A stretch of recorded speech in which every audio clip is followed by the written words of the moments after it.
अरे कलमुही कहीं की, पति को तो खा गई।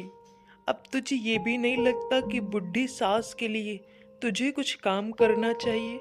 तेरा तो बस नाम लक्ष्मी है, बाकी तो किसी काम की नहीं है। अपनी सास की कड़वी बातें सुनकर के लक्ष्मी थोड़ा सा उदास हो जाती और उसी नम आंखों से लक्ष्मी कहने लगी। माँ जी, आप ऐसा कैसे कह सकती हैं? वो भी अपने ही बेटे के बारे में। आपके कहने पे भले ही मैंने ये सफ़ेद साड़ी पहन ली हो, पर माँ जी आप भी जानती हैं कि मेरा मन अभी भी नहीं मानता कि वो अब इस दुनिया में नहीं रहे। इसीलिए तो मैंने न तो अपने हाथों की चूड़ी उतारी, न माथे की बिंदी और न ही मांग का सिंदूर मैंने मिटाया है। फिर भी आप ऐसा कह रही हैं। तेरी इन बातों से मेरा पेट नहीं भरने वाला है। मेरा पेट तो खाने से भरेगा। जब तेरा पति जाता था जंगल शहद लेने के लिए, तो तू क्यों नहीं जा सकती है? आज से तू भी जाएगी शहद लेने के लिए जंगल। पर माँ जी, मैं कभी जंगल नहीं गई हूँ। आप ही बताइए ना, मैं अकेले जंगल में कैसे जाऊंगी और शहद कैसे लूंगी? मुझे तो आता भी नहीं है शहद लेना। लक्ष्मी के इतना कहते ही सास बड़बड़ाते हुए लक्ष्मी के पास जाती है और उसे जोर जोर से मारने लग जाती है। माँ जी मत मारिए, मैं जाऊंगी जंगल माँ जी। इतना कह के लक्ष्मी जंगल की ओर चली गई, लेकिन चलते चलते उसके पैर दुखने लगे। तभी उसने पेड़ के पास आराम करने के लिए सोचा और कुछ देर के लिए वो वहीं बैठ गई। कुछ देर आराम करने के बाद लक्ष्मी फिर से चल देती है और जंगल पहुंच जाती है। मैं जंगल तो पहुंच गई हूँ, पर अब मैं ये शहद कैसे लूंगी? मुझे तो कुछ समझ ही नहीं आ रहा है। काश मैं इनके साथ कभी आई होती तो पता तो चलता कि शहद कैसे तोड़ते हैं। तभी लक्ष्मी ने एक पत्थर उठा करके मारा, जो सीधे जाकर के छज्जे में लगा। चलो, मुझे शहद तो मिल गया कम से कम। लक्ष्मी की किस्मत अच्छी थी कि वहां कोई मधुमक्खी नहीं थी, पर लक्ष्मी की किस्मत ज्यादा देर साथ नहीं थी।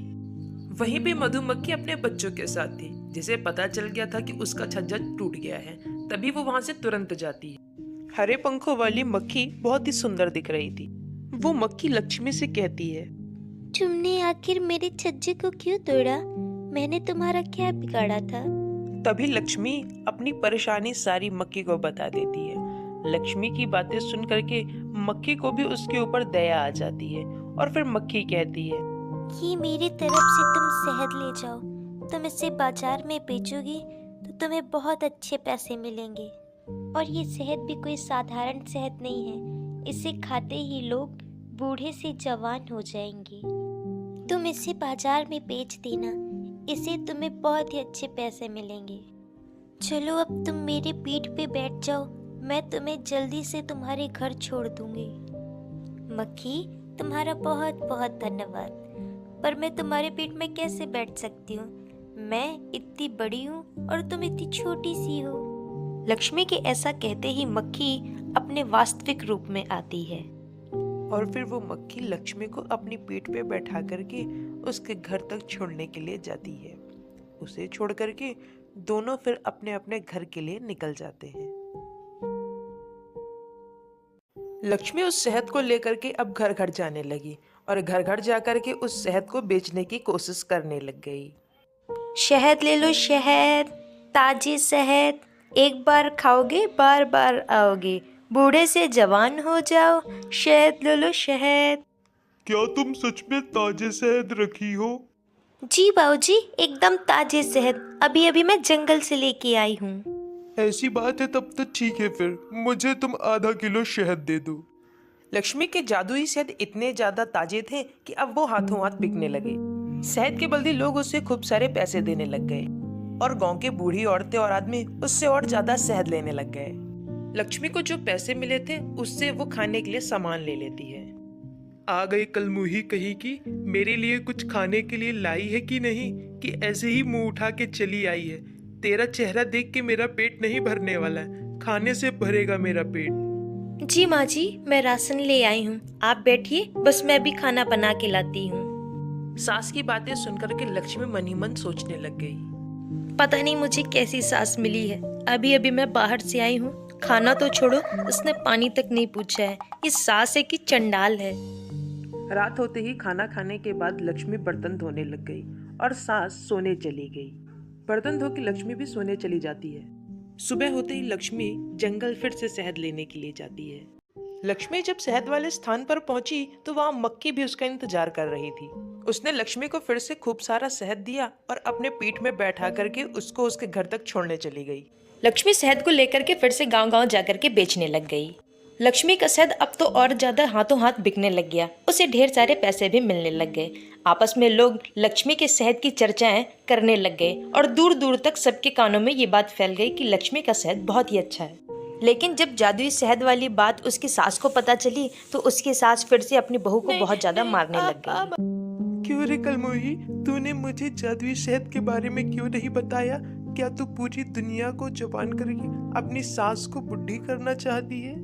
नहीं माँ जी, मुझे मौका ही नहीं मिलता था। मैं जंगल से शहद लेके सीधे बेचने चली जाती थी, इसीलिए आपको कुछ नहीं बता। तो फिर चल, मुझे भी वहाँ ले चल जहाँ तेरा जादुई शहद मिलता है। लक्ष्मी अपनी सास को लेकर के जंगल जाने लगी। साथ में पीछे पीछे सास भी उसके चलने लग गई। फिर लक्ष्मी ने अपनी सास को वो पेड़ दिखाया जहाँ मधुमक्खी का छत्ता लगा हुआ था, लेकिन उस दिन वहाँ मधुमक्खी नहीं थी। क्यों रे कलमोही, तू तो कह रही थी यहाँ एक मधुमक्खी रहती है, कहाँ है तेरी मधुमक्खी? तभी लक्ष्मी ने एक पत्थर उठाकर के जोर से उस पेड़ में मारा, जिससे छत्ता नीचे गिरा। लक्ष्मी के सास ने उस शहद को पूरा उठा करके पी लिया, जिससे उसका गला ही चिपक गया। वो कुछ बोल ही नहीं पा रही थी, उसके मुंह से आवाज ही नहीं निकल रही थी।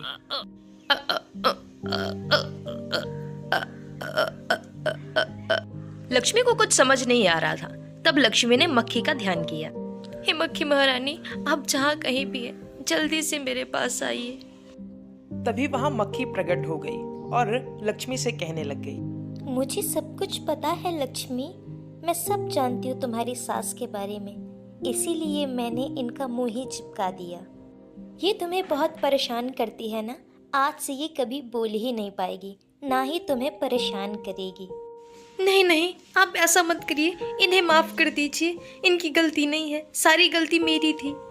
मैं ही एक अच्छी बहू नहीं बन पाई। मेरी माँ जी बहुत अच्छी हैं, देखा उन्हें तुमने, माफ कर दीजिए आप। तुम्हारी बहू कितनी अच्छी है और तुम उसे कितना परेशान करती हो। तुम्हारी बहू के कहने पर ही मैं तुम्हें अब ठीक कर रही हूँ, लेकिन अब तुमने ऐसा कुछ किया तो तुम्हारी खैर नहीं। मुझे माफ कर दीजिए। आज के बाद मैं कभी इसे परेशान नहीं करूंगी। हमेशा अपनी बेटी बना करके रखूंगी इसको। आज से ये मेरी बहू नहीं बल्कि बेटी है। मैं इसे माँ की तरह ही प्यार दूंगी। आप बस मुझे माफ कर दीजिएगा। अब दोनों सास बहू बहुत ही अच्छे से एक साथ रहने लग गई। वीडियो अच्छी लगी हो तो वीडियो को लाइक, शेयर और सब्सक्राइब जरूर करिएगा।